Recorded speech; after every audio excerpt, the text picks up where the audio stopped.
Good morning. It's raining here in Phoenix.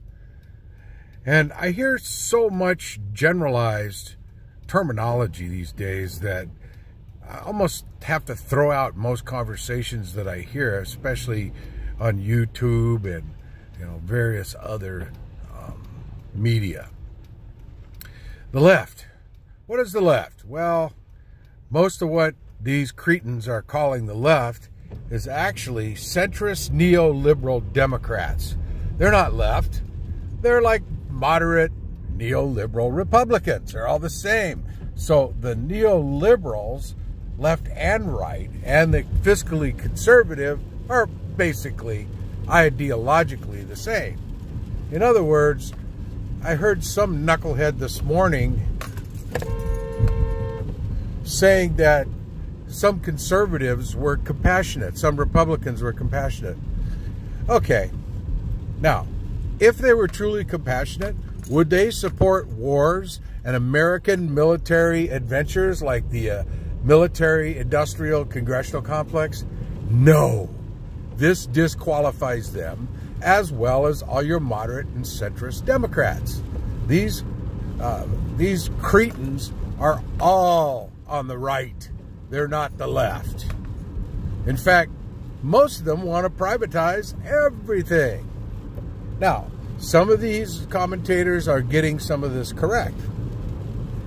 They're saying the left wants government to be in control of a lot of social and fiscal enterprises, meaning limiting businesses, regulating businesses so that they don't rip off the people, so they don't oppress their workers into a form of paid slavery.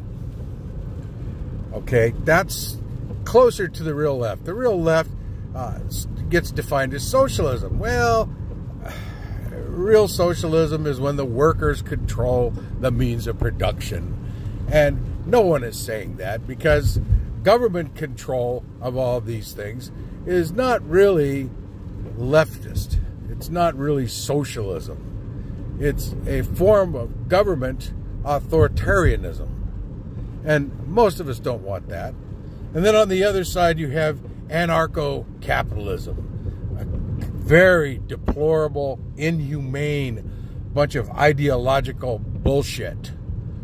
So both of these characterizations are wrong. Now, here in the United States, these days, most people want what we call progressive values. We like our social services. We like a police force. We like a fire department. We like Social Security.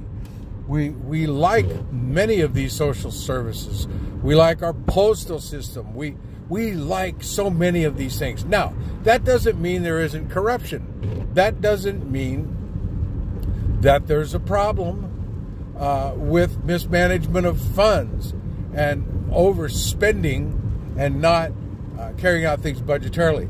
However, when you inject privatization into this, it makes it worse. The privatizers are out for profit. They're skimming profit.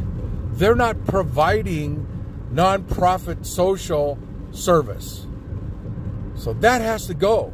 This privatization nightmare is that Ayn Rand bullshit that infected the brains of these post-Reaganist idiots. These fuckers need to be pushed out of the way. They don't need to be killed like a Stalinist purge. They don't need that. However, they need to be debunked, deconstructed, and disempowered. They have a right to their opinion and expressing it, and they do have some good points. However, that doesn't mean what they're doing is the best practice for us all.